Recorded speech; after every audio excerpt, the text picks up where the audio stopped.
খাইয়ে বলেন ভাই এটা গরুর গোশত বলে, আপনি যদি মুরগির গোশত দিয়ে তাকে বলেন হাঁসের গোশত, আচ্ছা ভাই, যে জীবনে খায়নি সে বলতে পারবে না, যে খেয়েছে সে বলতে পেরেছে। আমরা যারা এখানে বসে আছি, আমরা কি কোরআনুল কারীমকে অবিশ্বাস করি? আমি বলবো না, আমি অবিশ্বাস করি না। কিন্তু আমাদেরকে যদি জিজ্ঞেস করা হয় যে ভাই কোরআনুল কারীমের কি জানো, কি জানো তুমি, আপনি দেখবেন আমরা বলতে পারবো। এই বলতে না পারার কারণে, এই বুঝতে না পারার কারণে আজকে আমাদের এই দুরবস্থা যে আমরা ইসলাম সম্পর্কে আগ্রহী হচ্ছি না। আজ মুসলমান বলছে হুজুর কাজ নেই, হুজুর কর্ম নেই, হুজুর একটা দোয়া দিয়ে দেন, পীর সাহেবের কাছে গিয়ে আপনি তাবিজ নিচ্ছেন, হুজুর আমার ব্যবসা নেই। আমি বলছি ঘরের মাটি নিয়ে এসো, মাটি দেখে বলছি ঘরের মধ্যে তোমার জিনের দোষ আছে। আপনি বলছেন হুজুর কি করতে হবে? হুজুর বলছে ঘর বন্ধ করতে হবে। ঘর বন্ধ করার জন্য কি লাগবে? 40টা ফর্দ দিয়ে দিল। আপনি বলছেন হুজুর আমি গরিব মানুষ, মূর্খ লোক, জানি না। ঠিক আছে আমি কিনে নিয়ে যাব, এক্সট্রা 3000 টাকা লাগবে। জিন তাড়ানোর জন্য 12,000 লাগবে, 15,000, 16,000, 20,000 থেকে মার্কেট শুরু, 50, 55,000, 70,000 ঘর বন্ধ, 1 লাখ ঘর বন্ধ। আবার এক এক হুজুর তো আমরা তো কি বন্ধ করে, গোটা গ্রাম বন্ধ করে। খারাপ জিনিস, খারাপ জিনিস। এত কিছু জানলাম, এত কাজ করলাম, এত পয়সা খরচা করলাম, কিন্তু আমি যদি একটু ধর্মটা শেখার চেষ্টা করতাম, আপনি দেখতেন রুজির অভাব হচ্ছে, আপনি যদি ধর্মটা জানতেন, নবীজি কি বলেছেন, রুজি শেষ অভাব হলে নবীজি কি বলেছেন, যদি এটা আপনি শিখতেন, আপনি দেখতেন আপনাকে লাগতো না। আপনি যদি একটু ধর্মটা জানতেন, আপনার বেমার হয়েছে, আপনাকে এত টাকার ঘর বন্ধ করতে হতো, 2টা কোরআনের আয়াত পড়ে পানিতে ফুট মেরে যদি খেতেন, দেখতেন ভালো হয়ে যেত। আমাদের সমস্যা কি, হাবসি একজন কালো কুৎসিত লোক রাস্তা দিয়ে যাচ্ছে, যেটা যেটা আয়না পড়ে আছে, চোখগুলো বড় বড়, কান বড়, ঠোঁট মোটা মোটা, ভাবছি আরো আফ্রিকার লোক যেমন হয়, সেই যেতে যেতে রাস্তা আছে, রাস্তাটাকে তুলে নিয়ে সে দেখছে, দেখেই বলছে এই আয়নাটা এত বাজে দেখতে, ফেলে দিয়ে বাজে। সে তার চেহারা দেখলো, দেখে সে বলছে আয়নাটা এত বাজে, এরকম বাজে আয়না, এই জন্য আয়না লোক ফেলে রেখে দিয়ে বলে সে চলে গেল। আচ্ছা বলুন তো, ওই যে হাবসি আয়নাটা ফেলে দিল, আসলে কি আয়নাটার কোনো দোষ আছে? তার নিজের চেহারা। সে যদি এটা বুঝতো যে আমার চেহারায় দোষ আছে, তাহলে সে কিন্তু আয়নাটাকে গালাগালি করতো না। আজ আমরা মুসলমানেরা আমরা দোষ দিচ্ছি, আমরা একে দোষ দিই, তাকে দোষ দিই, বিজেপিকে দোষ দিই, এই আরএসএস কে দোষ দিচ্ছি, এই কাজ নেই, কর্ম নেই, কিন্তু আমরা কখনো কখনো কখনো জানলাম না যে আল্লাহ পাক কি বলছেন আমাদের রুজির জন্য, সুস্থ থাকার জন্য আল্লাহ পাক কি বলছেন, নবীজি কি বলছেন, এইটা আমরা জানলাম না। সারা রাত ওয়াজ শুনি, কিন্তু দিনের বিষয়ে আমরা আমাদের সিদ্ধান্ত নিতে পারি। যদি ধর্ম আমরা জেনে নিতাম, আমাদের কষ্ট হতো না। যে হুজুরটা প্রতিদিন ঘর বন্ধ করছে, যে মৌলানাটা প্রতিদিন ঘর বন্ধ করছে, তার খুব একটা জিনের সমস্যা নেই। আপনার ঘরে 14টা হুজুর ঘর বন্ধ করে দিয়ে যাচ্ছে, তবু আপনার ঘর থেকে জিন যাচ্ছে। কখনো ভেবেছেন এরকম কেন হচ্ছে? আপনার বাড়িতে 6টা হুজুরকে দিয়ে আসে দরবারে, ওই দরবারে ওই হুজুরকে, সেই হুজুরকে, সেই মৌলানা হুজুর ঘর বন্ধ করতে করতে 5-6 লাখ টাকা খরচা করে দিয়েছে, সমাধান হয়। আমি বলছি না জিন নেই, আমি বলছি না ঘর বন্ধ যারা করে তারা ভুল, আমি নিজেই করি, কিন্তু আমি যেটা আপনাদেরকে বোঝাতে চাইছি যে আমরা কখনো জিন তাড়ানোর জন্য আল্লাহর নবী কি বলেছেন সেটা কি দেখব। আল্লাহ নবী, দয়ার নবী, নূর নবী, রাসূল আরবি কোরআনুল কারীমের আয়াত পড়েন, ইয়া আইয়ুহাল্লাযীনা আমানু দুখুলু ফিস-সিলমি কাফা, হে ঈমানদাররা তোমরা ইসলামের মধ্যে প্রবেশ করে নাও পূর্ণতার সাথে। মুসলমান ছেলে, জওয়ান ছেলে, কোনদিন কি জানতে চেয়েছো ইসলামটা কি? কোনদিন বুঝতে চেয়েছো কি ধর্ম কাকে বলে? কোনদিন তোমরা কি জানতে চেয়েছো আল্লাহর নবীর হুকুম কি? সারা জীবন দোষ দিয়ে যাচ্ছে। যুবক ছেলে মসজিদে যায় না, জওয়ান ছেলে হানা গড়া বলে বসে বসে ক্যারাম খেলছে, তাস খেলছে, পাবজি খেলছে, জুয়া খেলছে। 50,000 টাকা, 60,000 টাকা, 80 দিনে না 65 দিনে কত 3 লাখ টাকা হয়ে যাবে, পয়সা ফুটাচ্ছে। হ্যাঁ আছে না, পেয়ে যাবে। ডানে বামে দেখেন অনেক ছেলে পাবে 65,000 টাকাকে 2 লাখ টাকা বানাচ্ছে 85 দিনে। আফসোস হতভাগা মুসলমান, কেন তুমি এটা করছো? কেননা তুমি ধর্ম জানো না। তুমি ইসলামকে যদি জানতে, তুমি এই 65,000 টাকাটাকে বরকত চাইতে, বরকত কিভাবে নবীজি বলেছেন, বরকত কোথায় আছে, বরকতের খোঁজ কর। মুসলমান বরকতের খোঁজ করা ভুলে গেছে, মুসলমান পয়সার খোঁজ করছে, আর পরিণতি মুসলমান আজকে ধ্বংস হচ্ছে। নবীজি বলছেন যারা আল্লাহকে ভুলে যায়, আল্লাহ তাদেরকে ভুলে যাবে। যারা মনে করে ইসলামের বাইরে গিয়ে কামিয়াব হবে, যারা মনে করে আল্লাহ এবং তার রাসূলকে ছেড়ে দিয়ে বড় হবে, আল্লাহ তাদেরকে ছেড়ে দেন, ফানসাহুম আনফুসাহুম, তাদেরকে আল্লাহ ভুলিয়ে দেন, তাদের অন্তরে আল্লাহ থাকে না। আজ আমরা বলি হুজুরের দরবারে যাই, পুরো কাজ হয় না। আজ আমরা বলি পীর সাহেবের কাছে গিয়ে এত তাবিজ নিচ্ছি, কাজ হয় না। হে মুসলমান, তুমি তো ওই মহিলার মতো, ওই মহিলা কে মহিলা? একটি মহিলা, আরবের মেয়েরা যখন চাঁদ দেখতো, ঈদের চাঁদ, তারা তালি মারতো, তারা সিটি মারতো, তারা ভালো বলতো, তারা দোয়া চাইতো। আরবের ওই মহিলা, ঈদের রাতে সব মহিলারা দাঁড়িয়ে আছে, চাঁদ উঠবে দেখবে। এমন সময় ওই মহিলার ছেলে বলছে মা পায়খানা করবো। মা বলছে নিয়ে গিয়ে পায়খানা করেছে, ছুঁচাতে যাবে, এমন সময় মেয়েরা তালি মারা সিটি মারা আরম্ভ করেছে, চাঁদ উঠেছে। মেয়েটি হড়বড় হড়বড় করে বাচ্চাকে ছুঁচিয়ে দিয়েছে, এমন ভাবে ছুঁচিয়েছে হাতেও ময়লা লেগে গেছে, বাচ্চার ওদের টানতে টানতে নিয়ে গেছে। নিয়ে দেখছে দোয়া চাওয়া চলছে, মেয়েও হাত ধরেছে, দোয়া ইমাম সাহেব শেষে, এ মেয়েও হাত ধরে। গন্ধ, এবারে চাঁদটা গন্ধ কেন? কি বলছে? বলছে এবারে চাঁদটা তো গন্ধ কেন? এই চাঁদটা ভালো। আপনিও হাসছেন, আমিও হাসছি, একটু হাসির কথা বলছি আমি ইচ্ছা করে। কেন? কেননা ধর্ম খালি কঠিন নয়। ওই মহিলাটাকে দেখে হাসছেন, ঠিক আপনাকে আমাকে দেখে ওই আলেম, ওই আল্লাহওয়ালা মানুষরা হাসেন। যারা আমাদেরকে দেখেন আর হাসেন, হাই রে মুসলমান, তোরা আল্লাহর কাছে বুঝি না যে একটা চিটিংবাজ বাটপার এসে বললো ভাই তোর 30,000 টাকাকে 60,000 টাকা 20 দিনে করে দেবো, তুই তার উপর ভরসা করলি? তুই কখনো ভরসা করলি নি যে আল্লাহ আমাকে চাইলে আমার এই 30,000 টাকাই আমার বরকত হয়ে যাবে? বাগদাদের জমিনে একজন যুবক ছেলে, জওয়ান ছেলে, রাতের বেলা খাব দেখতে আরম্ভ করে। খাব দেখে একজন মানুষ এসে বলছে, এই যুবক যাও, অমুক গাছের নিচে তোমার 100 দিরহাম রাখা আছে, 100টা সোনার মুদ্রা রাখা আছে, যদি ওই 100 দিরহাম তুমি নিয়ে নাও তাহলে তুমি বড় লোক হয়ে যাবে। ওই যুবক খাবের মধ্যে জিজ্ঞেস করে, আমার 100 দিরহাম লাগবে না, কি ওই 100 দিরহামের মধ্যে বরকত আছে নাকি আমাকে জানানো হোক। 100 দিরহাম মানে অনেক, 100 সোনার মুদ্রা মানে অনেক। ছেলেটি খাবে বলছে, ওই 100 দিরহামের মধ্যে কি বরকত আছে? খাবে বলা হলো না, বরকত নেই, টাকা আছে। ছেলেটি খাবের মধ্যে বলছে না, লাগবে না।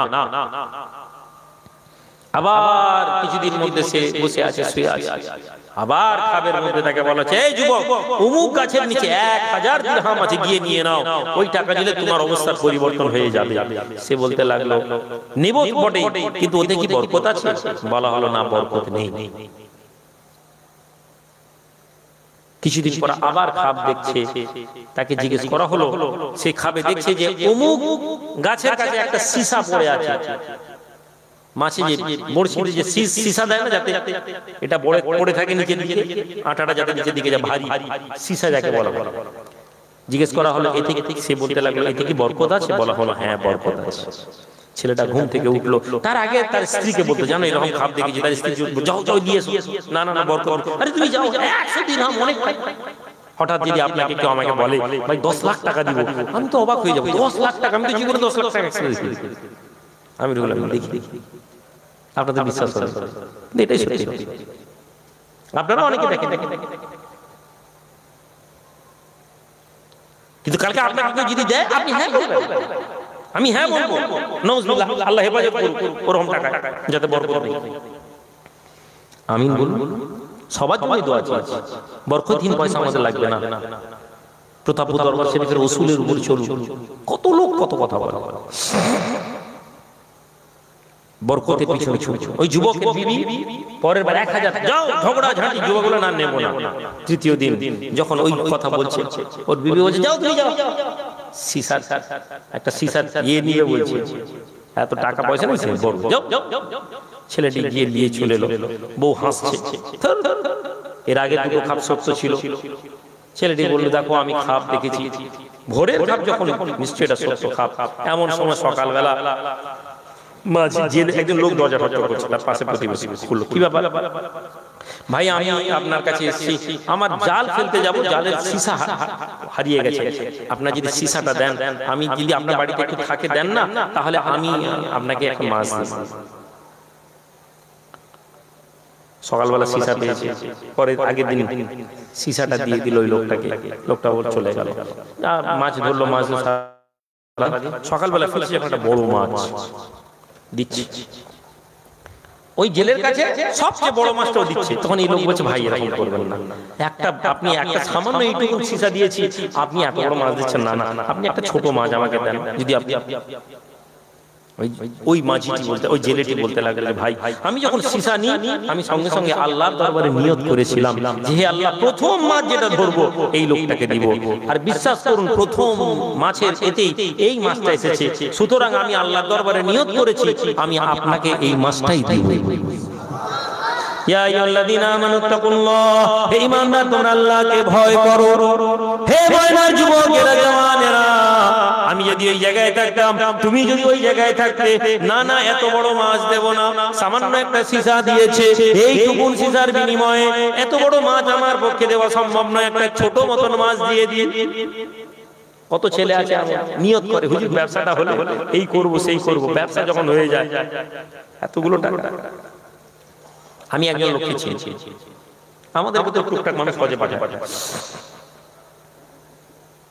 আজ থেকে 12-15 বছর আগে কথা বলছি, হুজুর কিবলা কাছে এলো লোক, খুব সাধারণ মোটামুটি লোক, এসে বলল হুজুর আপনি আমাকে দোয়া করুন, আমার যদি তৌফিক হয় আমি আপনাকে এই কাজটা হলে আমি হজে পাঠাবো।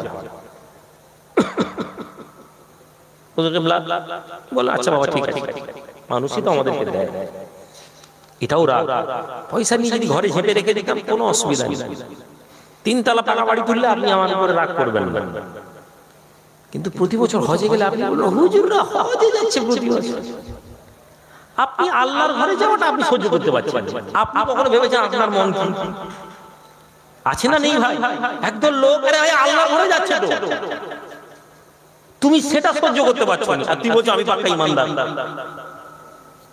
আমি পরে আল্লাহ তাআলা অনেক ব্যবসা, আমি আপনাকে একবার বললাম যে আব্বা আপনাকে একবার হজে পাঠাবো বলেছিল, পয়সা দিয়েছি বলে না আমার দেয় নাই, ও তো নিয়ত করেছিল, ছাড়ো কি হবে আল্লাহ আমাদের করে দিচ্ছে। 8-10 বছর ওই লোকটা ব্যবসা একদম এইরকম আসমানের কিনারে চলে গেছিল। ছেলের বিয়ে দিল, মেয়ের বিয়ে দিল, সব জামাই টামাই করে দিয়ে অল্প বয়স, 50-60 বছর 55 বছর এখন বয়স, 5-7 বছর আগে দরবারে এসছে, উস্কা ফুসকা চুল, আমরা ভুলেই গেছিলাম উস্কা ফুসকা চুল, হুজুর আমার সব শেষ হয়ে গেছে, আমি কিচ্ছু বলিনি, 5-7 বছর আগের কথা বলছি। আমার মনে হলো আমি একবার ওকে বলে দিয়েছি ভাই আপনি ওয়াদা করেছিলেন যে আল্লাহ আপনাকে ব্যবসা দিলে আপনি হুজুরকে এই পাঠাবেন, আমি জানতাম বলে আপনি এটা অন্যায় করেছেন, কিন্তু বিশ্বাস করে এটা আমার মুআমেলা করে আমি আর বলিনি, বলবে ও হুজুর লোভী মানুষ। কিন্তু দেখুন আমরা প্রত্যেক মুসলমানকে এটা শেখাচ্ছি, আমরা এরকম কত ভালো ভালো ওয়াদা করি, আমরা মনে মনে বলি আল্লাহ এই কাজটা দিলে মসজিদে মাইক দিয়ে দেব, আল্লাহ এই কাজটা হলে মসজিদে পাথর দেব, আমরা ওয়াদা করলি হুজুর আমার এই কাজটা হয়ে গেলে আমি কবরস্থানে এইটা করে দেবো, গ্রামে এটা করে দেবো, তারপর না আমরা ভুলে যাই।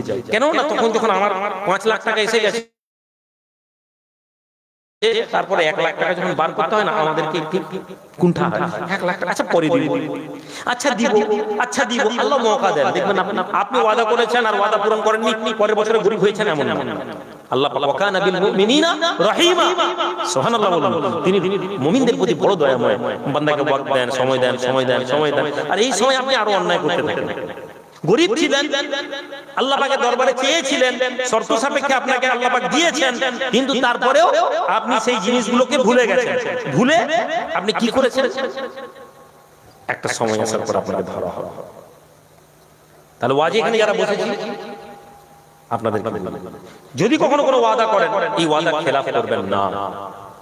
আপনি মনে করছেন ভুলে গেছেন, এই আপনাদের ময়নার একটা ঘটনা, মাইকে বলি, নাম বলবো না কিন্তু বলি, একটি ছেলে একটা গ্রামের ওই শরীফাবাদের একটা গন্ডগোল হয়েছিল, বসে ওয়াদা করেছিলেন প্রত্যেকে টাকা দিবে, একটা ছেলে টাকা দেয়, একটা পরিবারের ছেলে টাকা দেয়, কিছু অসুবিধা নেই, কিন্তু এই যে অন্যায়টা তারা করলো, সে করলো এই গ্রামের মুসিবত, এই গ্রামের মধ্যে সে ভুল যদি করতে, সে বলতে যাও হুজুর আমার টাকা না, গ্রামে ওরা বলছে হুজুর আমাদেরকে আপনার সম্মানে, ওরা যথেষ্ট সম্মান দেখিয়েছে, ওরা দরবারকে মানেনি, ওরা দরবারকে ভালোবাসেনি, ওরা দরবারকে খুব বেশি আমাকে দাওয়াত করল, আমি দরবার মুখী নয়, কিন্তু ওরা সেদিন ওদের যে ব্যবহার, ওদের যে আখলাক, আমি খুশি হয়েছি। অথচ আপনারা জানেন যে ওরা চাইলে আপনাদেরকে বেধড়ক মারতে পারত, গন্ডগোল করতে পারত। তারা দরবারে এসে সম্মানের সাথে গিয়ে, ওদের একজন ছেলে ডিস্টার্ব করছিল বলে ওদের লোকেরা চিল্লাচ্ছিল, আপনারা বললেন হ্যাঁ করে দিব, করার পরে আপনারা ওয়াদা খেলাফি করলেন। আপনাদের মনে হয় এই বিপদ আর আপনাদের আসবে? কেন আমি করি এরকম? কেন না আমি মনে করি বিপদে পড়লে আল্লাহ কোরআনে বলেছেন তোমরা যখন বিপদে পড়ো, আমি আল্লাহর কাছে তোমরা সাহায্য চাও, আমি আল্লাহ যখন তোমাদেরকে সাহায্য করে দিই, বিপদ থেকে সে বেরোনোর পরে সে বলে এটা আমি করলাম, আমি করলাম। এই যে কথা, এই ভাবনা আমাদেরকে বরবাদ করে, এই ভাবনা আমাদেরকে ধ্বংস করে দিবে। তুমি বলতে পারতে হুজুর আমার আপনার টাকা নেই, তাহলে ওইখানে বসে আলোচনা করো, তুমি কেন বসে ওয়াদা করলে, কেন বসে তুমি দায়িত্ব নিলে, কেন বসে তুমি শপথ করলে, তারপর তুমি পালিয়ে বেড়ালে, কি মনে করলে অধিকার জীবনে 10 বছর পরেও তোমাকে ওই জায়গায় যেতে হতে পারে, 10 বছর পরে আরো অন্য কোনো মুসিবতে পড়তে হতে পারে, তোমার গ্রামের লোক তোমাকে বলবে হুজুর এই ধোঁকা দিয়েছে, এর উপর কথা বলা যাবে। তো এত কথা শোনানোর পিছনে উদ্দেশ্য, ওয়াদা কখনো খেলাফ করবেন না। এই লোকটি এসে বলল ভাই এই যে আমি ওয়াদা করেছি, নিয়ত করেছিলাম, ওয়াদাও করিনি, নিয়ত করেছিলাম, এটা আপনার হক। এই যুবক ছেলে যখন পেটটা কাটলো, পেট কাটার পরে যখন মাছের এই বার করতে গেছে, মাছের পেটের ভিতর থেকে একটা দামি আংটি বেরিয়েছে, সুন্দর সুন্দর আংটি, কি সুন্দর আংটি, ওর বিবি বলছে কত সুন্দর আংটি, গিয়ে দেখে আসো তো কিসের। জোহরির কাছে গেছে, জোহরি দেখে অবাক, মানে এ তো অনেক মূল্যবান আংটি, তুমি কোথায় পেলে? যুবকটি সত্যি কথা বললো যে দেখো আমি এই জায়গা থেকে এরকম এরকম ব্যাপার হয়েছে, আমাকে একজন রাজার কাছে চলো। কেন? এ তো রাজ আংটি, এ তো রাজার মহলের আংটি। বাদশার কাছে গিয়ে যখন ধরে নিয়ে গেছে, বাদশাকে বললো কি ব্যাপার, বলে এই ব্যাপার। বাদশা বলছে আরে এটা তো আমার মেয়ের আংটি, দজলা নদীতে গোসল করতে গেছিল, হাত থেকে খুলে পড়ে গেছে। বাদশা তাকে বলল এই নাও, এই সম্পদ নাও।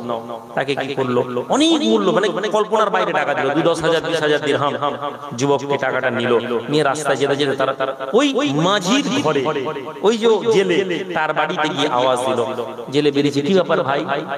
যে সম্পদ পেয়েছিল তার অর্ধেক নিজের কাছে রাখলো, আর নিয়ে ঘর থেকে বলে কি এই লাও, এই টাকা তোমার। সে অবাক হয়েছে, কিসের টাকা?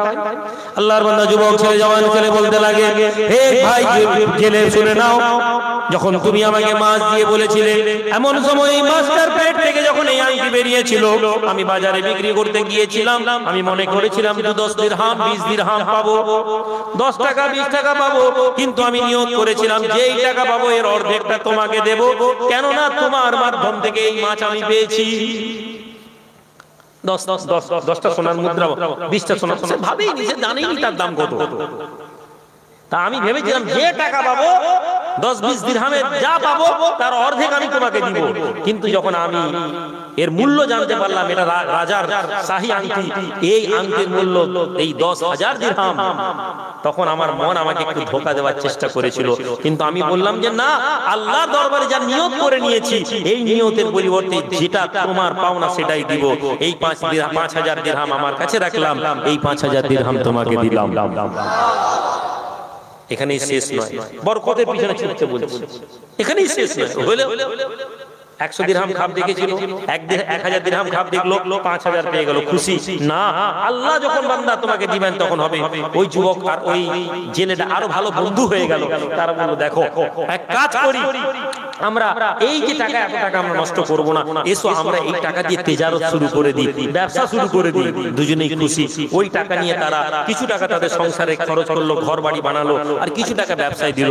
আল্লাহ তাদের ব্যবসায় এত বরকত দিলেন, কিছু দিনের মধ্যে তারা পুরো বাগদাদের মধ্যে সবচেয়ে বড় ব্যবসায়ীদের মধ্যে একজন হয়ে গিয়েছে। সম্মানিত ভাই, এটা হচ্ছে বরকতের ফজিলত। বরকত একে বলা হয়, বরকত একে বলা হয়। আমরা ওয়াজিব বসি, আমাদের জীবনে এই কথাগুলো কারা শেখায়? এই কথাগুলো আমাদেরকে শেখানোর জন্য কিছু আল্লাহওয়ালা মানুষদের দরকার। কিছু মানুষ আমাদেরকে এই শিক্ষা দেন, কিছু মানুষ আপনারা আমার মাঝে থাকেন, তারা আমাদেরকে এই জায়গায় দেন, এই জায়গায় বসান। আমাদের যুবক ছেলেরা আজকের দিনে বসে কি হবে, কাউকে লাগবে না। এই ইন্টারনেট ফেসবুকের জামানায়, এই ইন্টারনেট ফেসবুকের যুগে আপনি কি করছেন না, আপনি পড়ছেন, আপনি কি করছেন, মোবাইল দেখে দেখে ধর্ম শিখছেন। আপনি বলতে পারবেন এই মজলিস আপনি কোরআন হাদিসের মজলিস, আপনি এই মাহফিল আল্লাহ ওয়ালাদের মজলিস আপনি পাবেন? কোথাও পাবেন না।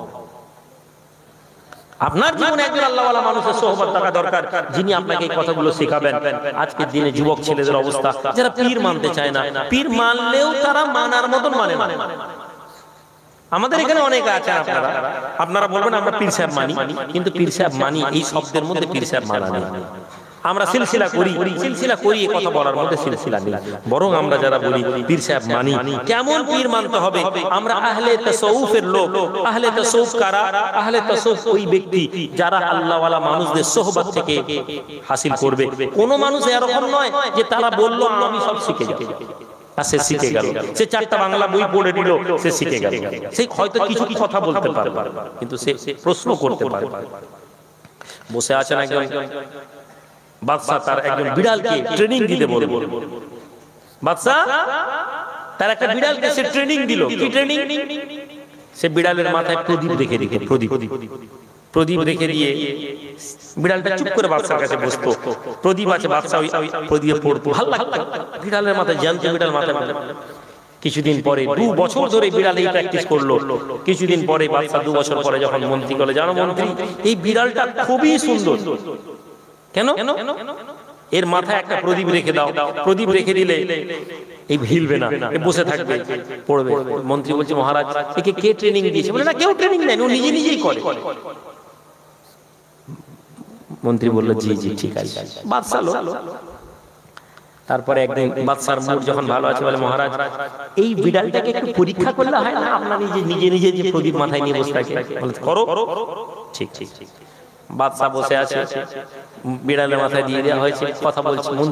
মন্ত্রী ঘর থেকে একটা ছোট ইঁদুর বাচ্চা নিয়ে এসেছে, পকেটে ইঁদুর বাচ্চা নিয়ে এসেছে। কথা বলতে বলতে বলতে বলতে যেই বাদশা একটু অমনোযোগ হয়েছে, ওই ইঁদুর বাচ্চাটাকে ঠোঙায় ছেড়ে দিয়েছে। যেই ছেড়েছে, বিড়াল যেই ইঁদুরকে দেখেছে লাফিয়ে উঠে ইঁদুরটার পিছনে চলে। আর এই প্রদীপটা, আগুনটা গিয়ে খাতায় বইপত্র থেকে পুড়ে গেল। বাদশা অবাক হয়ে গেল, তুমি কি করে বুঝলে ও এরকম? বলে, শোনেন, প্রতিটা জিনিসের উস্তাদ লাগে, প্রতিটা জিনিসের শিক্ষক লাগে। মহারাজ এই বিড়ালটা আপনি বলেন নিজে নিজে, এর কোনো একে কেউ ট্রেনিং দেয়নি, ফলে এ কখনো জানবে না কোনটা সঠিক আর কোনটা ভুল। এই যে আপনি একে দেখলেন, এ আপনাকে দেখাচ্ছিল, কিন্তু আসলে এর যখন আওকাত এসে যাবে তখন সে তার নিজের আওকাতে ফিরে যাবে। আজকে মুসলমান, তুমি মনে করছো তুমি অনেক কিছু জানো, কিন্তু তুমি কিছুই জানো না। আল্লাহ ওয়ালা মানুষদের সোহবত তোমাকে স্বাবলম্বী করবে, আল্লাহ ওয়ালা মানুষদের তোমাকে ন্যায়পরায়ণ করবে, আল্লাহ ওয়ালাদের মজলিস তোমাদেরকে হক পারস্ত করবে, আল্লাহ ওয়ালাদের সোহবত তোমাদেরকে ইনসাফের মধ্যে নিয়ে আসবে। কেননা আল্লাহ বলেন, কুনু মা'আস সাদিকিন, তোমরা ভালো লোকেদের সঙ্গী হয়ে যাও। ভালো লোক কারা? ভালো লোক কারা? ভালো লোক ওই লোক যারা আমাদেরকে আখিরাতের কথা মনে করাবেন, যারা আমাদেরকে আল্লাহর রাস্তায় ডাক দিবেন, যারা আমাদেরকে এটা বোঝাবেন যে এই দুনিয়ার মাটি কেবলমাত্র চিরস্থায়ী নয়, এরপরে আমাদের একটা জীবন আছে। একজন অমুসলমান একজন মুসলমানের মধ্যে এটাই পার্থক্য। হে যুবক, তুমি যখন 40 হয়ে গেলে তোমার তৈরি হয়ে যাও, আর তোমার জীবনের সময় নেই। 40 তোমার সর্বোচ্চ ওঠার জায়গা, এরপরে তুমি নামবে। একজন হিন্দু মানুষ 80-70 বছর বয়স, তবুও সে দুনিয়া করে, টাকা কামায়, ব্যবসা করে, জমি করে। তোমার জন্য এটা নয়, কেননা তোমার কাছে আরেকটা জীবন আছে। কিন্তু তুমি পাবে কোথায়? কে শিখাবে? কেননা তুমি সোহবতে বসনি। আমি আজ আমার ছেলেদেরকে বলি, আজকে আমাদের যুবক ছেলেরা কোন আল্লাহওয়ালা মানুষের সোহবতে বসে। একটা রাতে জলসায় বসলে আমরা পাবো না। এই রাতে জলসায় বসলাম আর আমরা কালকে ভালো হয়ে গেলাম, এটা কখনো সম্ভব নয়। আল্লাহ ওয়ালাদের জীবনী আপনার সোহবতে থাকতে থাকতে আপনারা পরিবর্তন হবেন।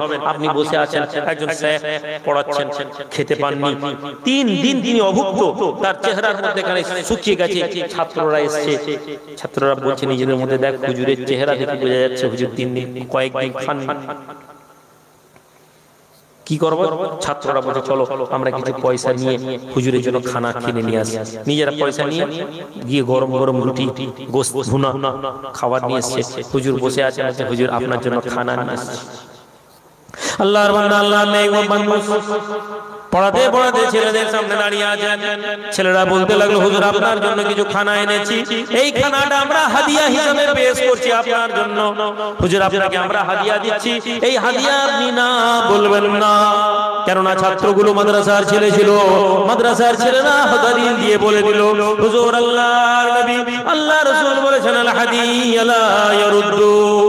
মুসলমান, যখন তোমাদেরকে কেউ হাদিয়া দেয়, যখন তোমাদেরকে কেউ নজরানা দেয়, ওই হাদিয়া তোমরা ফিরিয়ে দেবে না, কেননা এটা সুন্নাতের খেলাফ।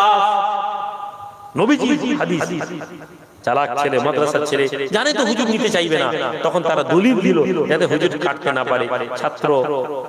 ছাত্রই হয়, হুজুর হাসছেন, বলছেন বাবু আমি এই খাবার নিতে পারবো না। কেন হুজুর? আমরা তো হাদিয়া দিয়েছি।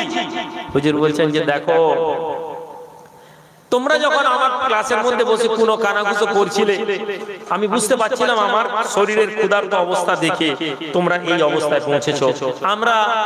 আমি বুঝতে পারছিলাম, এজন্য তোমরা নিজেরা যখন পয়সা নিয়ে চলে গেলে, বাজারে যখন তোমরা গিয়ে খাবার নিয়ে ভুনা নিয়ে আসছো, তখন হাওয়াতে খুশবু আসছিল, আমি বুঝতে পারছিলাম তোমরা আমার জন্য খাবার নিয়ে আসছো। যেহেতু আমি বুঝতে পারছিলাম, ফলে এটা আমার জন্য হাদিয়া নয়। হাদিয়া ওটা আনএক্সপেক্টেড গিফট, ইংরেজিতে যেটা বলা হয়, একটা গিফট আর একটা আনএক্সপেক্টেড গিফট, দুটোর মধ্যে পার্থক্য খুব সহজ। গিফট উপহার, আপনার ছেলের বিয়ে বাড়ি হচ্ছে, আপনার ছেলের বিয়ে, আপনি জানেন আমি হাদিয়া গিফট নিয়ে যাব, হাদিয়া নিয়ে যাব, এটা হাদিয়া, সুন্নাতের হাদিয়া না, কারণ আপনার এক্সপেকটেশন আছে। হাদিয়া আনএক্সপেক্টেড, আমি বসে আছি, হঠাৎ দরকার। আমি আমার জীবনে বলছি, কেন রেকর্ডিং করছো, লাইভ হচ্ছে না, কেন লাইভ করছো, এইসব কথা, কিছু কথা এমন এই রাতের বেলা, এই পরিবেশ, জলসার পরিবেশ তো নেই, এইসব কথা বলে শুনুক মানুষ। আমি মসজিদে কাপে বসি, দরবারে মসজিদ যখন তৈরি হচ্ছে। হাদিয়া কাকে বলে? আনএক্সপেক্টেড যে সাহায্য। আমি বসে আছি, বিকালবেলা মসজিদে বসে ওজোয়া পড়ছি, 25-26 রোজা, এমন সময় মিস্ত্রি এসে, রমজান রোজা, বলছে ভাইজান মসজিদের এই লাগবে, টাকা লাগবে, ঢালাই হচ্ছে, তখন এই মসজিদ তৈরি হচ্ছে, কি হবে, এত টাকা লাগবে, দোয়া চাই আল্লাহ আপনি সাহায্য করুন। এর সময় ইতিকাফের পর তারাবি নামাজ পড়ে একজন লোক এলেন, এসে বলল, হুজুর ভাইজান আমি মসজিদের দিও, পাথরের টাকা দিব। আমি তো জানি মসজিদ অনেক হাই বাজেটের মসজিদ, লোকটাকে চিনিও নি তখন। আমি বললাম যে দেখুন বাবু, মসজিদে পাথর দিবেন এরকম নিয়ত করার দরকার নেই, মসজিদে দিবেন নিয়ত করুন, পাথরে অনেক টাকা লাগবে, আপনার কত টাকা দিবেন মসজিদে লাগিয়ে দিবেন। কত টাকার পাথর লাগবে না আমি বলতে পারবো না, তবে অনেক অনেক লাগবে, কত আমি বলতে পারবো না, অনেক দামি পাথর আছে রাজস্থানে। আমি লোকটাকে চিনি তখন, পরে চিনেছি, কিছু বলে বলে আচ্ছা আপনি একটা অ্যামাউন্ট বললো, অনেক অনেক টাকা। আমি অবাক হয়ে গেলাম, আমি লোকটাকে দেখছি, এত টাকা মজুরি। তখন আমার মনে হলো যে লোকটা, আমি ওই 10-20 হাজার 50 হাজার 1 লাখ টাকা হয়তো দিবে, এর বেশি আশা করি। তখন আমি বললাম যে ঠিক আছে। আমি যখন পাথর কিনতে গেলাম, আমি নিজের পয়সা দিয়ে ওনার টিকিট কেটে দিলাম। আমি বললাম যে বাবু এক কাজ করেন, চলেন আপনি নিজে চলেন, পাথর কিনবো, আপনি ওই টাকাটাই দিবেন, কিন্তু চলেন আপনি। আমি প্লেন টাকাটা আমাদের দিয়ে হাদিয়া গেলাম। টোটাল পাথরের ভিতরে মসজিদ যে পাথরের মূল্য, ভদ্রলোক পুরো টাকাটাই মসজিদের জন্য দিয়ে দিয়ে। আল্লাহর বান্দা এমন মানুষ আছে জলসার মেম্বারে রাসূলে উঠে, তারা মানুষের সম্পর্কে বিরূপ কথা বলে, মানুষের সম্পর্কে তারা বিভ্রান্ত করে। আরবের টাকা আসছে, আমেরিকার টাকা আসছে, তৃণমূলের টাকা আসছে, বিজেপির টাকা আসছে, এরকম মানুষ বলে। আমরা যদি আল্লাহর দিকে তাওয়াজ্জু করি, হে ময়না ছেলেরা, এই তোমাদের জিন্দেগি বদলে যাবে। প্রতাপপুর দরবার শরীফ একটা উসুলের নাম। প্রতাপপুর দরবার শরীফ কোনো আবেগের নাম নয়। প্রতাপপুর দরবার শরীফ কোনো লোক দেখানোর নাম নয়। প্রতাপপুর দরবার শরীফ মুরিদ ধরার কাজ করে না। প্রতাপপুর দরবার শরীফ মুরিদদেরকে খুশি করার কথা বলে না। তুমি যদি মনে করো প্রতাপপুর দরবার শরীফ তোমার প্রয়োজন নেই, তুমি ছেড়ে দিতে পারো, কোনো অসুবিধা নেই। কেননা মানুষ আল্লাহর জন্য যদি কোনো দরবারে গিয়ে যদি আল্লাহকে না পায়, তাহলে সেই মানুষের কোনো মূল্য নেই। কোনো আল্লাহওয়ালা মানুষের সাথে না ঘোরাই তার জন্য ভালো। তদবিরের জন্য যাও, তাবিজ নাও, চলে যাও। এই আল্লাহওয়ালা মানুষ বলেন, এই হাদিয়া আমি নিতে পারি না, কেননা আমার নাকের মধ্যে ঘ্রাণ এসে গেছিল, আমি কি করে নিতে পারি? এটা নিয়ে যাও। ওস্তাদের হুকুম, ছেলেরা নিয়ে চলে গেল। হুজুর আবার পড়াচ্ছেন। পীর যখন আল্লামা খাজা বাকি বিল্লাহ রাহমাতুল্লাহ আলাইহি বলেন, পীর আর মুরিদের সম্পর্ক কি হবে? পীর আর মুরিদের সম্পর্ক কি হবে? খাজা বাকি বিল্লাহ রাহমাতুল্লাহ আলাইহি জিজ্ঞেস করা হলো, হুজুর পীর আর মুরিদের সম্পর্ক কি? হুজুর বলেন, পীর আর মুরিদের সম্পর্ক হবে এমন, পীর মুরিদকে বলবে না তার প্রয়োজনের কথা। সুবহানাল্লাহ বলুন। আমি তো বলার পরে আমার মুরিদ আমার কথা শুনে যাবে। মুরিদকে বলে বলে আমার জান খারাপ হয়ে যাচ্ছে, বাবা দে রে হুজুর চাপ। খাজা বাকিউল্লাহ রাহমাতুল্লাহ আলাইহি বলেন, পীর বলবে না তার মুরিদের কথা। আর মুরিদ কি হবে? হাক্কানি পীরের পরিচয় বলছেন। আর মুরিদ পীরের প্রয়োজনের পূর্বে তার মুরিদ তার পীরের প্রয়োজনটা মিটিয়ে দিবে। জোরে বলুন সুবহানাল্লাহ। দুটোর কোনোটাই আজ আমাদের সমাজ অবস্থা নেই। না তো পীর তার মুরিদকে কিছু বলে না, আর মুরিদ পীরের প্রয়োজনীয়তা মুরিদ বুঝে। এরকম মুরিদ 1000-এ একটা আছে কিনা সন্দেহ। কেন ভাই? কেননা আমরা দ্বীনকে বোঝার চেষ্টা করি। আমরা রাতে যে বসেছি ভাবছি জলসা করব।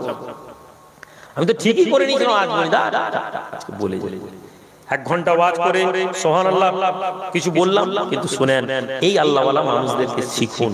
মুরিদ চলে যাচ্ছে, ছাত্র হাক্কানি ওস্তাদ, ছাত্র বেরিয়ে চলে গেল। হুজুর পড়াচ্ছেন, কিছুক্ষণ পরে ছেলেরা আবার সামনের দিকে খানা নিয়ে এসে রেখে দিয়েছে। হুজুর খানা খান। কি ব্যাপার? আল্লাহর বান্দা ছাত্ররা বলতে লাগলো, হুজুর আপনি বলেছিলেন হাদিয়া হচ্ছে এমন জিনিস হবে যা আপনার অন্তরে আশা করবে না।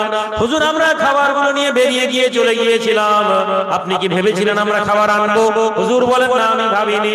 হুজুর আমরা আবার যখন খাবার নিয়ে এসেছি, এই খাবারটা আপনার জন্য হাদিয়া। জোরে বলা যাবে না? হাদিয়া সবার নেওয়া যায় না। হে যুবক, হাদিয়া সবার নেওয়া যায় না। আমরা তো হাদিয়ার নামে চাঁদা তুলি, হাদিয়ার নামে টাকা তুলি। ইমাম আহমদ ইবনে হাম্বল রাহমাতুল্লাহ আলাইহি, আমি আসছিলাম, বসে পড়ছিলাম তার জীবনী একটা আনিয়েছি। ইমাম আহমদ ইবনে হাম্বল একজন আল্লাহওয়ালা মানুষ ছিলেন, 4 ইমামের এক ইমাম। বসে আছে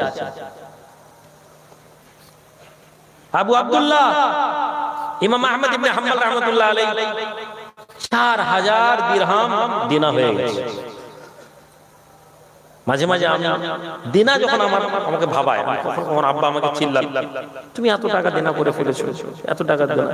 মাঝে মাঝে আমি খুব চিন্তায় পড়েছি, সত্যি তো এত লোন করে ফেলেছি, কি হবে আল্লাহ আপনি সাহায্য করেন।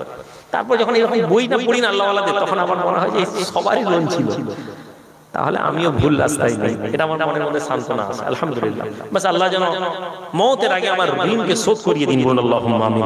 আমাদের সকলের ঋণকে আল্লাহ শোধ করিয়ে দিন, বলুন আল্লাহ।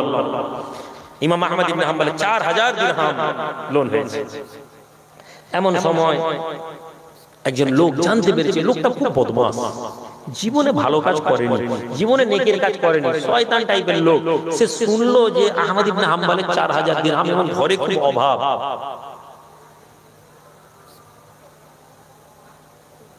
ঘরে খুব অভাব আহমদ ইবনে হাম্বলের। তো সে কি করলো, তার একজন চাকরকে দিয়ে 10,000 দিরহাম টাকা ভরে আহমদ ইবনে হাম্বলকে পাঠালো। একটা চিঠি লিখলো, হে আল্লাহর বান্দা আহমদ ইবনে হাম্বল, আল্লাহ পাক আপনার প্রতি দয়া করেন, করুণা করেন, রহমত করেন। হে আহমদ ইবনে হাম্বল, এই টাকা আমি আপনাকে হাদিয়া হিসেবে পাঠালাম। এই হাদিয়ার টাকাগুলো আমি কোনো হারাম অর্থে উপার্জন করিনি। এই হাদিয়ার টাকাগুলো আমি কোনো অন্যায় ভাবে উপার্জন করিনি। আমার আব্বা একজন ভালো লোক ছিলেন, মিরাসের টাকা, উত্তরাধিকারী টাকা, এই টাকা আমি তুলে রেখেছিলাম। আহমদ ইবনে হাম্বল, এই হালাল টাকা আমি আপনাকে হাদিয়া দিলাম। আয়কার আল্লাহওয়ালা লোকেদেরকে সোর্স অফ ইনকাম বলতে হতো হুজুর আমি এই কাজ করি এইখান থেকে টাকা পেয়েছি, তারা বলতে হতো। আমি রুহুল আমিন তো কমসে কম আমার কথা বলছি, আমাকে তো সোর্স অফ ইনকাম লিয়ায় ভাই আয়কার লোকেদের, মুরিদদেরকে, পীরেদেরকে সোর্স অফ ইনকাম জানাতে হতো। আহমদ ইবনে হাম্বল রাহমাতুল্লাহ আলাইহি এমন সময় তার ছেলে এসে চিঠিটা পড়েছিল, চিঠিটা দেখেছে, দেখে বলছে আব্বা এটা কি? বাস রেগে গেল, তুমি এসে গেছো? আমি তো আহমদ ইবনে মুহাম্মদ ইবনে আহমদ আব্দুল্লাহ ইবনে আহমদ বলছেন যে আমার আব্বা আমার উপরে এত রেগে গেল। তুমি যখন পড়েই নিয়েছো চিঠিটা, লিখো এবার। হে আল্লাহর বান্দা, তুমি আমাকে টাকা পাঠিয়েছো, হাদিয়া পাঠিয়েছো, এর জন্য আমি তোমার শুকরিয়া আদা করে আমি তোমার জন্য দোয়া চাইছি। তবে আমার তোমার হাদিয়া আমার পক্ষে গ্রহণ করা সম্ভব নয়। জোরে বলুন, একটু জোরে বলুন। আমাদের অভাব না থাকলেও আমরা হাত পাতলা। তকদির বদলাতে চাইছেন না? ওয়াজের মজলিসে বসেছেন, তকদির বদলাতে চাইছেন তো? তকদির বদলানোর জন্য তকদির বদলানোর মানসিকতা নিয়ে আসেন। হাত পাতবো আর বলবো আল্লাহ তুমি তকদির বদলে দাও, এটা হয় না। আল্লাহর বান্দা আহমদ ইবনে হাম্বল বলেন, হে আল্লাহর বান্দা যুবক, তুমি আমাকে এই অর্থ পাঠিয়েছো 10,000 দিরহাম, এই টাকাগুলো আমি আল্লাহর জন্য তোমার কাছ থেকে নিতে পারবো না। আর জেনে নাও যে আমার পাওনাদার সে বড় ভালো মানুষ, যে আমার কাছে টাকা পাবে সে খুব ভালো লোক, সে আমার কাছে চাপ দেয়নি, আমার পাওনার জন্য টাকা চাইনি। আল্লাহ আমাকে যখন তৌফিক দিবেন আমি এই টাকা তাকে ফেরত দিব, তোমার টাকা আমার লাগবে না বলে তার চিঠিকে দিয়ে যাও, দিয়ে আসো চাকরকে। ও চাকরটা বলছে, হুজুর আপনার আব্বা যদি টাকাটা নিয়ে দাজলা নদীতে ফেলেও দিতেন, লোকটা নেকি হতো। এই লোককে জীবনে কোনোদিন ভালো কাজ করতে দেখিনি, এই প্রথম ভালো কাজ করতে দেখেছিলাম, কিন্তু আল্লাহ কাজটা নিল না। ইমাম আহমদ ইবনে হাম্বল মেম্বারে বসে পড়াচ্ছেন, হে যুবক, আমাদের আকাবিরদের জীবনী পড়ো, আমাদের আল্লাহওয়ালা মানুষদের জিন্দেগিকে অনুসরণ করো, তকদির বদলে যাবে। তুমি কোনোদিন বুদ্ধি খাটিয়ে টাকা কামাতে পারো না, তুমি কখনো ব্রেন লাগিয়ে মেহনত করে টাকা ইনকাম করতে পারো না। কেননা টাকা ইনকাম করার জন্য যেখান থেকে অর্ডার আসবে সেটা হচ্ছে আসমান। আসমানের মালিককে রাজি করো, দুনিয়ার মানুষকে, দুনিয়ার কাজকে যত সময় দাও তার থেকে এক সিকি যদি তুমি সময় তোমার মাবুদকে দাও, তোমার মাবুদ এই দুনিয়া এবং আখিরাত আলোকিত করে দেবে। একজন ছেলে পড়াচ্ছে, একজন ছেলে এসে বাইরে চুপচাপ দাঁড়িয়ে আছে। কি ব্যাপার? আমি আহমদ ইবনে হাম্বলের সাথে দেখা করতে এসেছি, দূরে বাড়ি। কেন?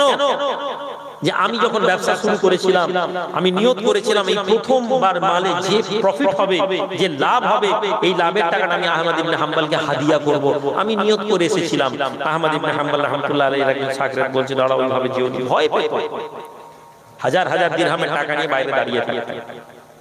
আর আমরা তো বড় লোকেদেরকে আগে আর বলবো না কিছু, আমরা 12টা 12 হয়ে গেল, কি গো 12:30 টাইম দিয়ে রেখেছে।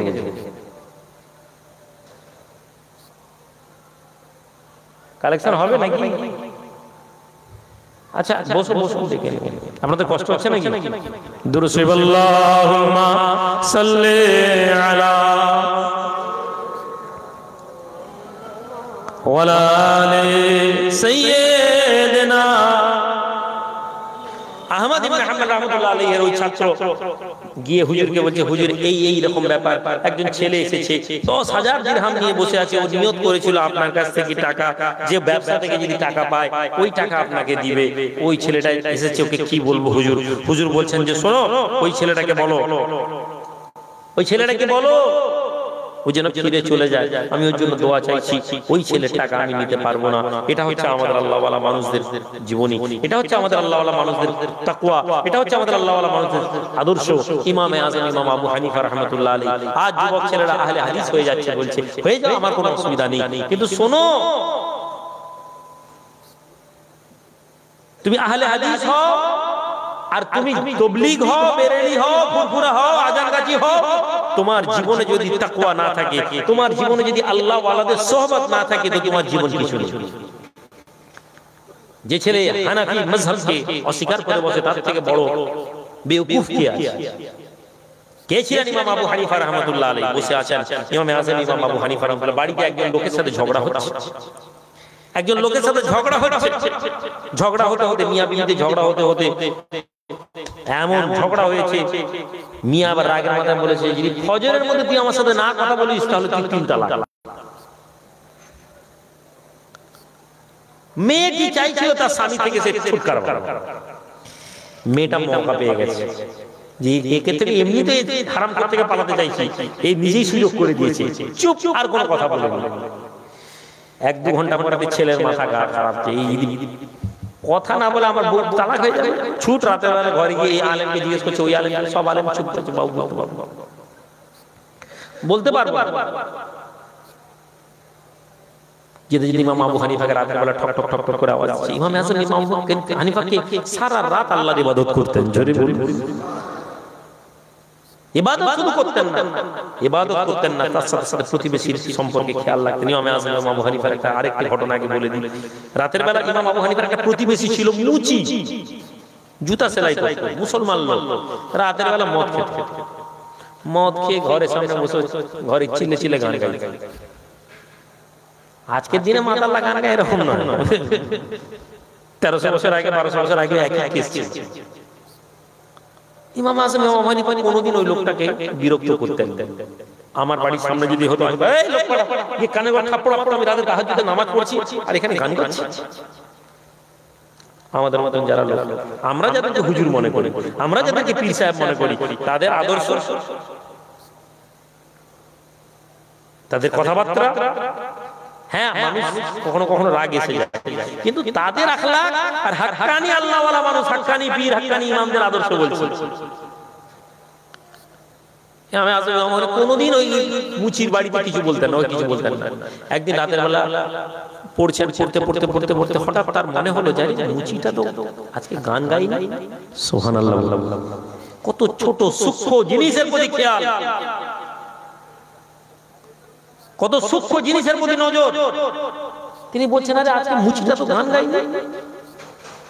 লোক পাঠাতে পারতেন। ইমাম আযম কোটিপতি লোক ছিলেন, জামানার বড় লোক ছিলেন, বড় লোক হওয়া দোষের না।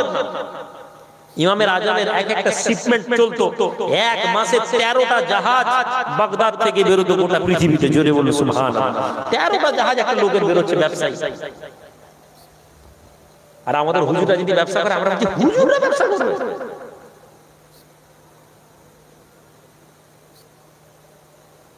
সেই মানুষ রাতের বেলা টুক টুক টুক টুক করে ঘর থেকে বেরিয়ে গিয়ে মুচির ঘরের দরজা আওয়াজ দিয়েছেন, ঠক ঠক করে খুলেছে।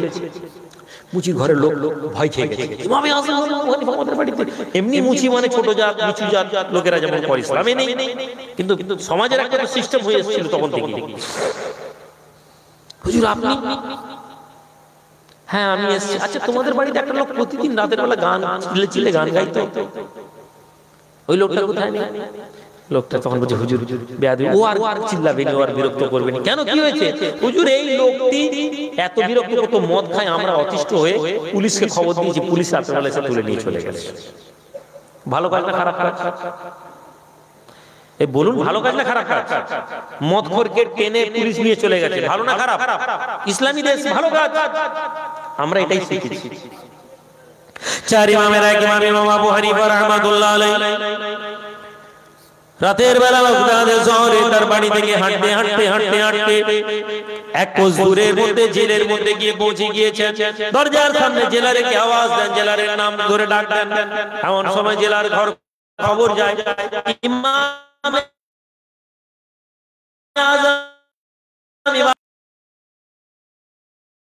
ইমাম আবু হানিফা কে? তার লেখা ইসলামী রাষ্ট্রের আইন হতো। জোরে বলুন সুবহানাল্লাহ। যিনি ফয়সালা দিতেন কোরআনের আয়াতের উপরে, যার কথার উপরে কোরআনের ব্যাখ্যা হলো, সেই লোক জেলারের কাছে এসে গেছেন। হুজুর বলছেন, হুজুর কি ব্যাপার? আচ্ছা অমুক লোককে কি আজকে অ্যারেস্ট করে আনা হয়েছে মদ খাওয়ার জুলুমে? জি হুজুর, আজকে এসেছে, বদমাশ লোক, চিল্লাচ্ছে খালি। ইমাম আযম বলেন, আচ্ছা ভাই, আমি যদি ওর গ্যারান্টার হই, ওকে কি ছেড়ে দেওয়া যাবে? জেলার বলছে, হুজুর এই কথা বলতে আপনি বলবেন আর হবে না, জি ছেড়ে দিচ্ছি, এখনই ছেড়ে দিচ্ছি। ইমাম আযম ইমাম হানিফা জেলা দিয়ে বলছে, ইমাম আবু হানিফা তোকে বার ছাড়া দিচ্ছেন। মুচি অবাক, হ্যাঁ ইমামে আজম ইমাম আবু হানিফা রাস্তা দিয়ে যাচ্ছে, মুচি পিছনে পিছনে যাচ্ছে, ইমাম আবু হানিফা কোনো কথা নেই, বাড়ির সামনে আসতে ইমাম আবু হানিফা সালাম দিয়ে যাও বাড়ি চলে বলে ঢুকে গেল। আমাদের মতো লোক হলে সারা রাস্তা বকতে বকতে দিয়ে আসতে, হ্যাঁ জানোয়ার মদ খাস তোর জন্য। পরের দিন আবার ইমাম আজম নামাজে দাঁড়িয়ে গেছেন, নামাজ পড়ছেন, রাত হয়ে গেছে, কি ব্যাপার আজকেও তো আবার ওর গলার আওয়াজ আবার ঘর থেকে বেরিয়ে গিয়ে দরজার আওয়াজ দিয়েছেন, মুচি দরজা খুলেছে, কি গো তুমি আজকে গান গাও না? লজ্জা ওই চার ইমামের এক ইমাম ইমাম আবু হানিফা রাহমাতুল্লাহ আলাইহির কাছে মুচি যে কথা বলেছিল, হে মুসলমান ছেলেরা, আজ ইসলামকে যদি আমরা এইভাবে বুঝে যাই, ওই মুচি বলতে লাগে হুজুর আমি মুচি ছিলাম, দুনিয়ার মানুষ আমার সামনে জুতা বাড়িয়ে দিত, দুনিয়ার মানুষ আমাকে কোনোদিন ভালোভাবে কথা বলেনি, আমাকে হেকারত করতো, আমার বংশ তুলে কথা বলতো, আমাকে বলতো মুচির বেটা। হুজুর এই দুনিয়ার মানুষের প্রতি আমার মনের মধ্যে বড় হিংসা এসে গিয়েছিল, দুনিয়ার লোকের প্রতি আমার ঘৃণা এসে গিয়েছিল। আমি আল্লাহকে বলতাম, আল্লাহ তুমি আমাকে এমন ভাবে তৈরি করেছো, এমন পরিবারে তৈরি করেছো, মানুষ আমাকে ঘৃণা করে, আমার কোনো মূল্য নেই। এই কথা ভেবে ভেবে আমি মদ খেয়ে নিতাম আর গান গাইতাম। কিন্তু হুজুর যখন কালকে আপনি আমাকে ছাড়াতে যান, আমার অন্তরে আল্লাহর পক্ষ থেকে কথা আসে, আল্লাহ আপনি আমাকে এত সম্মান দিয়েছেন, এত ইজ্জত দিয়েছেন, জামানার ইমাম আমাকে ছাড়ানোর জন্য এসেছেন। হুজুর যে মানুষকে জামানার ইমাম, যে মানুষের সাথে রাতের বেলা হাঁটতে দ্বিধা করেন না, যে মানুষের সাথে জামানার ইমাম সালাম দিয়ে কথা বলেন, হুজুর আর দুনিয়ার কোন দুঃখ আমার অন্তরে না। একটু জোরে বলা যাবে না? হুজুর আমার আর কোনো অন্তরে দুঃখ নেই। ইমামে আযম চার ইমামের এক ইমাম ইমাম আবু হানিফা রাহমাতুল্লাহ আলাইহি এই মানুষটির কাছে ওই মানুষ পৌঁছে গেছে। আজ তুমি বলছো হানাফি হয়ে কি হবে? হানাফি হতে হবে নাকি ইসলামের জন্য? হানাফি না হলে কি মুসলমান হবে না? আরে পাগল, হানাফি না হলে তোমার হানাফি হয়েছো, হানাফি ঘরে আল্লাহ পয়দা করেছে, এটা তুমি শুকরিয়া আদা করো। চার ইমামের এক ইমামকে অনুসরণ করো, এটার জন্য তুমি শুকরিয়া আদা করো। আমি বলছি না তুমি ইমাম না মানলে দিন থেকে ইসলাম থেকে বেরিয়ে যায়, কিন্তু শুকরিয়া আদা করো। একটা হিন্দু একটা মুসলমান ঘরের ছেলে, একটা হিন্দু ঘরের ছেলে মুসলমানের ঘরে এই জন্য শুকরিয়া আদা করবে, আল্লাহ তাকে ইসলামের মধ্যে প্রবেশ করেছেন। মুসলমানের ঘরে আবার হানাফি হওয়ার জন্য এই জন্য শুকরিয়া করবে, আল্লাহ তাকে হানাফিদের অনুসারী করে পাঠিয়েছেন। হানাফিদের ঘরে আবার একজন ছেলে পীরপন্থী হয়ে গেলে সে শুকরিয়া আদা করবে যে সে পীরপন্থী হয়ে গেছে। আবার পীরপন্থীদের মধ্যে যদি হাক্কানি পীরের মধ্যে থেকে যারা অন্তর্ভুক্ত হয়ে আছে, তারা এই জন্য শুকরিয়া আদা করবে, আল্লাহ তাদেরকে হাক্কানি পীরদের অনুসারী করে দিয়েছে। ইমামে আযম ইমাম হানিফা পীর সাহেব মানে কি কারামতি দেখানোর লোক না মিয়া?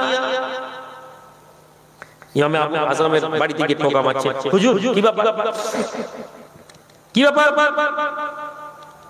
হুজুর আমি বড় বিপদে। কি হয়েছে? হুজুর আমার বউ আমার সাথে ঝগড়া করেছে, আমার সাথে ঘর করবে না, আমিও রাগে রাগে বলছি ফজর না হলে তালাক দিলে 3 তালাক। কি হয়েছে? আর সে কথা বলেনি কোনো মতে, আমি তাকে ঠেলা ঠেলি করছি, মুখে সেলাই বাঁধি দিয়েছি। কি হবে? হুজুর বলছেন আচ্ছা তুই চলে যা, চিন্তা করো না। সুবহানাল্লাহ বলবেন। আমি মাঝে মাঝে আমাদের ছেলেদেরকে বলি, মিয়া তোমরা কি মনে করো তোমাদের জীবনে এত অন্যায় করো, তোমরা এত অপরাধ করো, তারপরেও তোমাদের বেঁচে যাও, তোমাদের কি মনে হয় তোমাদের বুদ্ধির দ্বারা তোমরা বেঁচে যাও? কাজ তোমরা জানতে যে তোমাদের মাথার উপর কত বড় দোয়া কাজ করছে। যেদিন তোমরা বুঝবে সেদিন তোমাদের উপলব্ধি হবে, যেদিন মাথা থেকে দোয়া সরে যাবে। বসে বসে ফতোয়া দিতে কি যায় আসে, বসে বসে ডায়লগ বাজি করতে কি যায় আসে। বাংলা একটা কথা আছে না, সুখে থাকতে ভূতে কি লয়। আমাদের কিছু ছেলেদের অবস্থা তাই, আল্লাহ ওয়ালা মানুষদের সোহবতে আছে ইমামে আযম ইমাম হানিফা রাহমাতুল্লাহ আলাইহি বলেন যাও চলে যাও। ছেলেটি অবাক, হুজুর চলে যাও? যাও গিয়ে ঘরে চলে চলে। কিছুক্ষণ হয়ে গেছে, বেশ কিছুক্ষণ, এত জান খারাপ। এমন সব মসজিদের থেকে আযান আসে, আল্লাহু আকবার আল্লাহু আকবার। যেই আযান শেষ হয়েছে এই মেয়ে এবার লাফিয়ে উঠে, আর তোমার তালাক হয়ে গেছে, এবার আমাকে বাপের ঘরে পাঠানোর ব্যবস্থা করো। ছেলে অবাক, দরজা খুলতে যাবে, ইমাম আযম ইমাম হানিফা দাঁড়িয়ে আছেন। বলে হুজুর আমার সর্বনাশ হয়ে গেল, আপনি বলুন ঘরে গিয়ে বসে থাক, আমি আপনার ঘর ঘরে বসে আছি, আমার বউ আযান হয়ে গেছে। ইমাম আজম বলছে তোর বউ কথা বলেছে? বলে কি কথা বলেছে? বলে আমাকে বাপের বাড়ি পাঠাবে। বলে ওকে আর পাঠাতে হবে না, ওর বউ পর্দার আড়াল থেকে শুনছে। কেন? বলে আমি ওই আজানটা তো ফজরের আজান না, ওটা তো তাহাজ্জুদের আজান। আমি লোককে মুয়াজ্জিনকে তুলে বলছে এই তাহাজ্জুদের আজান, তাহাজ্জুদের আজান দিয়েছে আর বউ এখানে কথা বলে বলেছে। দুটো কথা এখান থেকে আছে। একদল লোক দেখুন, আমি বলেছি না শিক্ষা আপনাকে অনেক দেবে। এই মজার ঘটনার মধ্যে আরেকটা ঘটনা আছে। প্রতাপপুর দরবার শরীফ তাহাজ্জুদের আজান হয় মাঝে মাঝে, এখনো হয়। হুজুর কিবলা এখন বন্ধ হয়ে গেছে, মাঝে মাঝে বাড়ি পায় থাকলে তাহাজ্জুদের আজান হয়। একদল লোক কি বলে, আরব থেকে টাকা আসে ওই জন্য তাহাজ্জুদের আজান। কি ভাই কথা ঠিক না বল? ইমাম আযম ইমাম আবু হানিফা তাহাজ্জুদের আজান দিয়েছেন, সুবহানাল্লাহ বলুন। যদি তাহাজ্জুদের আজান দেওয়া নিষিদ্ধ হতো তাহলে ইমাম আযম আমরা তাহাজ্জুদের আজান দিতে বলতেন। কারা বিরোধিতা করি আমরা? আমরা বিরোধিতা দুটো কারণে করি। এক, আমাদের হিংসা। আমি রুহুল আমিন থেকে বেশি যদি উঠে যায় আমার হিংসা হবে। আলী আসগার আমার মাদ্রাসায় পড়েছে, আলী আসগার নাম আমার থেকে বেশি। হ্যাঁ কি আলী আসগার কথা বুঝতে পেরেছো? আমি দোয়া চাই তোমরা আমাদের থেকে বড় হও, বলুন আল্লাহুম্মা আমিন। আমাদের ঘরের ছেলেরা আমাদের থেকে বড় হোক। বড় মানুষের একটা লক্ষণ হচ্ছে তাদের মনও বড় হবে, মুখ শুধু বড় নয়, বড় বড় কথা না। ইমাম আযম ইমাম আবু হানিফা রাহমাতুল্লাহ আলাইহি এমন অসংখ্য মসলা আছে যেগুলো আপনাদের কাছে প্রকাশ্যে বলা যাবে না। আমি ধরেছি, কেউ একজন আমাকে বলছে আপনার ওখানে তাহাজ্জুদের আজান হয়, এটা ঠিক? এটা তো কোথায় আছে? আমি বলছি ভাই হুজুররা যে আমরা যে ঘর বন্ধ করার টাইমে আজান দিই, এই আজান কোথায় আছে? চুপ করে গেছে। আপনি যদি ইসলাম বুঝতে চান তাহলে ইসলাম বুঝুন। ইমাম আযম ইমাম আবু হানিফা এমন এমন মসলা বলে গেছেন যেটা আমরা কেউ মানি না। তাহলে ইমাম আবু হানিফা রাহমাতুল্লাহ আলাইহিকে সম্পূর্ণ আমরা 100% কেউ মানি না। আমরা 100% মানতে গেলে আমাদেরকেই লোক বেঈমান বলে দিবে। কিন্তু হ্যাঁ, যেটা আমাদের কাছে এসেছে আমাদেরকে সেটা মানতে হবে। ওই কথাগুলো আমাদেরকে যারা আলেম ওলামারা বুঝিয়েছেন। কথা ঠিক না ভুল বলছি? ইমাম আবু হানিফা রাহমাতুল্লাহ আলাইহি যেমন আরেকটি ঘটনা, স্বামী স্ত্রী, এই মাওলানা আমিনী সাহেবকে বলে দেন আরো 1000 টাকা বাড়িয়ে দিবেন, আরো একটু পরে আসতে বলে। আপনাদের কষ্ট হচ্ছে না তো? ঠিক আছে, আমি কাজী ভাই অসুবিধা নাই। ওখানে বলে তোমার মিটার বাড়বে, তুমি যাও। ওর দোষ কমিটি, আমার দোষ কমিটির দোষ। কি দোষ? ওর টাইম দিয়েছে 10:30। 10:30 থেকে 12টা পর্যন্ত করবো। ওর দুটোর সময় 24 ঘন্টা দাওয়াত আছে। রাইট, 24 ঘন্টা আলেমদের ভালো। কিছু কিছু ক্ষেত্রে মিটার বাড়িয়ে দিলে মোটামুটি অসুবিধা হয় না। তো বেচারা মিটার বাড়িয়ে দেওয়া হয়েছে, বলছে আচ্ছা ঠিক আছে ঠিক আছে, তবে ভালো। আবার অনেক বক্তা পালিয়ে যায়, তার থেকে তো ভালো।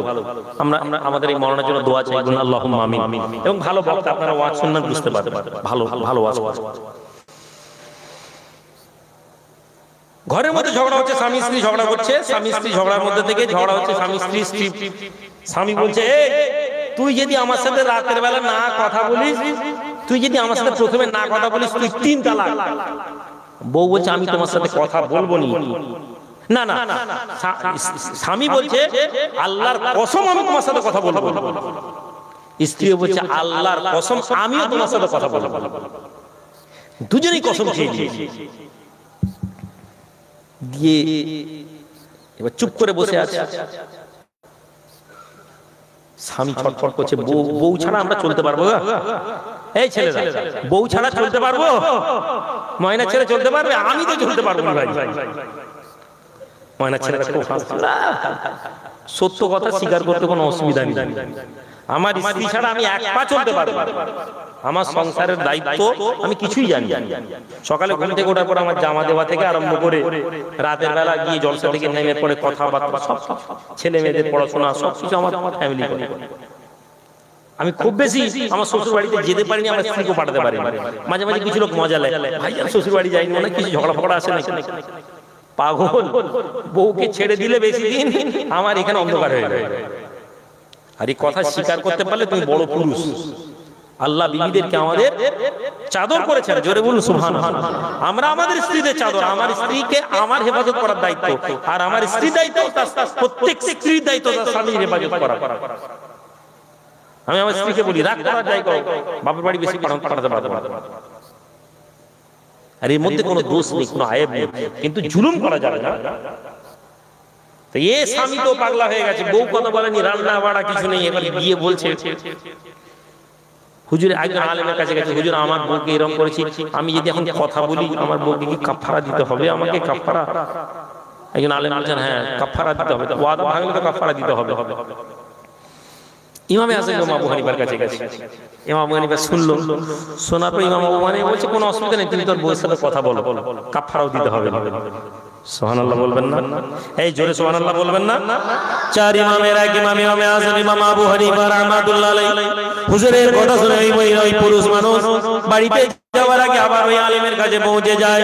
হুজুর আপনি বললেন যদি আমি আমার বিবির সাথে কথা বলি, যদি বিবির সাথে কথা বলি আমাকে কাফারা দিতে হবে। চার ইমামের এক ইমাম ইমাম আবু হানিফা বলতে লাগেন যে কোনো কাফারা দিতে হবে না, কথা তুমি তোমার বিবির সাথে বলে নাও। সুফিয়ান ইবনে উয়াইনা শুনে রেগে গেছে না। ইমাম আবু হানিফা খালি বড় বড় ফতোয়া দেয়, উনি বয়সে ইমাম আবু হানিফা থেকে বড় ছিলেন, বড় আলেম, বড় কোরআনের বড় ইলম ছিল। এই ইমাম নোমান বিন সাবের খালি উল্টাপাল্টা ফতোয়া দেয়, চলো তোর কাছে পৌঁছাই। চলে গেছে। আগেকার আলেম ওলামারা মানুষের কাছে পৌঁছে যেতেন, দুঃখ নেবেন না আমরা বক্তা করি, আমি বক্তার ক্ষেত্রে বলি ওয়াজে উঠে আমি এই যে ভিডিও করতে দিই না কি কারণে? আমি তো মানুষের ভাই, কথা বলতে বলতে একটা একটা ভুল কথা বেরোতেই পারে, বেরিয়ে গেলে এবার এটা ভাইরাল করবে। ইউটিউবাররা বসে আছে $1 $2 $3 $5 করে কমানোর চক্করে, $5 করে কামাই করে থাম্বনেইলে এমন এমন ভাষা এমন এমন কথা দিবে, কথার সাথে ওই ছবি দেখে কোনো মিল নেই। কিন্তু এই যে কথা, এটা ফিতনা, এমন ফিতনা যা সমাজকে ধ্বংস করে দিবে, সমাজকে বেটে দিবে। এই জন্য আমি ভিডিও রেকর্ডিং করতে দিই না, শুধু ময়না বলে ছেড়ে দিয়েছি। কেন? আমার যদি কোনো ভুল হয় তখন একজন আলেমের প্রথম দায়িত্ব হচ্ছে আমাকে সরাসরি ফোন করা, আল্লাহর জন্য করছি। আমার যদি মনে হয় কোনো আলেমের কথার প্রতিবাদ করা দরকার, সর্বপ্রথম আমার দায়িত্ব সেই আলেমকে ফোন করা। আসসালামু আলাইকুম ভাই, আপনি এরকম বলেছেন কি ব্যাপার, বিষয়টা আমি একটু জানতে চাই। সে আমাকে ব্যাখ্যা দিবে, ভাই আমার এটা বলা ভুল হয়ে গেছে। আমি বলবো যে ভাই এক কাজ করুন, আপনি প্রকাশ্যে একটু ক্ষমা চেয়ে দিন। অথবা সে বলবে যে না ভাই আমি আসলে এইভাবে বলেছি, কথাটা এইভাবে কেটে কেটে করে দিয়েছি। আমার যদি মনে হয় আমি লোককে গিয়ে বলবো ভাই ওই আলেমের, আমরা কিন্তু তা করি না।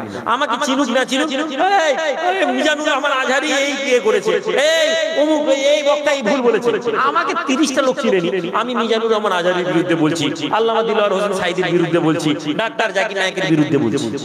কেন? ইউটিউবার লিখছে, এবার জাকির নায়েককে তুলনা করে দিলেন অমুক বক্তা। একটা আম লোক হলো জাকির নায়েকের ভুল ধরেছে, সে এবার তার বক্তব্য শুনছে। ভাইরাল, এই যে ভাইরাল হওয়ার নেশা ইসলামের মধ্যে, এটা কঠিন একটা আলেম ওলামাদের জন্য আপদ, আলেম ওলামাদের জন্য বিপদ। ভাইরাল হবে, আরে ভাইরাল হওয়ার জন্য খোদাকে ধরো। তুমি জঙ্গলে বসে থাকবে, খোদা তোমাকে ভাইরাল করে দিবে। আল্লাহকে রাজি করো। আমাদের আল্লাহ ওয়ালারা আল্লাহ পাককে রাজি করিয়েছেন, গোটা দুনিয়া তাদের কদমে পড়ে গেছে। হুজুর কেবলা কোনো ভিজিটিং কার্ড নেই, এই কথা আগেকার লোক বলতো, হুজুর কেবলা আপনি একটা ভিজিটিং কার্ড, হুজুরদের একটা কার্ড থাকবে। বলতেন কি হবে বাবা, মুজাদ্দিদ জামান পীর আবু বকর সিদ্দিক রাহমাতুল্লাহ আলাইহি তো কোনো ইয়ে ছিল না, দাদা হুজুরের তো কোনো ভিজিটিং কার্ড ছিল না। আল্লাহ তাকে বাংলা আসামের মানুষকে চিনিয়েছে, জোরে বলে এই আদর্শের উপরে চলার লোক। কেবলমাত্র হুজুর কিবলা এই আদর্শের জন্য আমি চাইলেও কার্ড বানাতে পারি না। কখনো কখনো কিছু কিছু অফিসে কার্ড লাগে, কিছু কিছু অফিসে কার্ড দিতে হয়। কিছুদিন আগে দিল্লি থেকে আমার কাছে একটা ইয়ে এসেছে কিছু ইনফরমেশন দিতে, তাতে আমার কার্ড দিল। আমি বলছি ভাই আমার কার্ড নেই। আগে অফিসার বলছে আপনার কার্ড নেই, এটা আবার কি কথা? তারা অবাক। কিন্তু আগেকার আলেম ওলামারা সেই আলেমকে ধরতেন, ইনি বলছেন চলো তো নোমান আবু হানিফার কাছে যাই, কি ব্যাপার, কি ফতোয়া দিচ্ছে এই সব উল্টাপাল্টা, তুমি বলেছো তো? জি ইমাম আবু হানিফা তুমি বলেছো কথা বলবে তোর বাপ, তার বয়সে তার কাফারাও দিতে হবে না? চার ইমামের এক ইমাম ইমাম আবু হানিফা রাহমাতুল্লাহ আলাইহি বলেন, হুজুর আপনি একটু কথার দিকে লক্ষ্য করুন, আপনি একটু কথার দিকে খেয়াল করুন। ওই মানুষটি কি কথা বলেছিল? হুজুর সে তার বিবিকে বলেছিল যদি তুমি আমার সাথে কথা না বলো তাহলে তোমাকে আমি খোদার কসম আমি তোমার সাথে কথা বলবো না। এমন সময় ওই মেয়েটি বলেছিল খোদার কসম খেয়ে বলছি আমিও তোমার সাথে কথা বলবো না। হ্যাঁ তো হুজুর এই বললো যে খোদার কসম থাকবে তোর সাথে আমি কথা বলবো না, এই কসমের শর্ত দিয়ে দিল। এরপরে তার বিবি জবাব দিচ্ছে খোদার কসম আমিও তোমার সাথে কথা বলবো না। হুজুর ও তো কথা বলে দিল। সুবহানাল্লাহ। কথা বুঝতে পারছেন না পারেননি গো? এই রাতের বেলায় ওয়াজ শুনে কি কষ্ট হচ্ছে? এটা হচ্ছে আমাদের আল্লাহওয়ালা মানুষ। এই স্টেজে লিয়াসুফ কালেকশন কে আছে? এটা হচ্ছে আমাদের আল্লাহওয়ালা মানুষ। তুমি আর আমি এই আদর্শ থেকে দূরে চলে গিয়ে আমরা খালি বসে বসে বলছি এটা করব না ওটা করব না। শুনেন, শেষ সময় আপনাদেরকে বলে দিয়ে যাই, চেষ্টা করবেন আখলাকে জিন্দেগি তৈরি করার। আখলাকে জিন্দেগি তখনই হবে যখন আপনারা আল্লাহর জন্য কথা বলবেন। ভাই আমার, আমি আমার আলোচনা শেষ করব। আলোচনা শেষ করার আগে আমি আপনাদেরকে একটা কথা বলে দিয়ে আপনারা বলুন তো এখন কি কালেকশনের সময় আছে? ময়না লোকেরা আমার উপর জুলুম করছে। কিরকম বন্ধ করবে ভাই? কিরকম এই রাত্রি 12:30 আমরা কালেকশনে করেছি। কালেকশনে দুটো সময় আছে, ডিগ্রি না হলে আখেরি। এই রাত্রি 12:30 এখন বলছে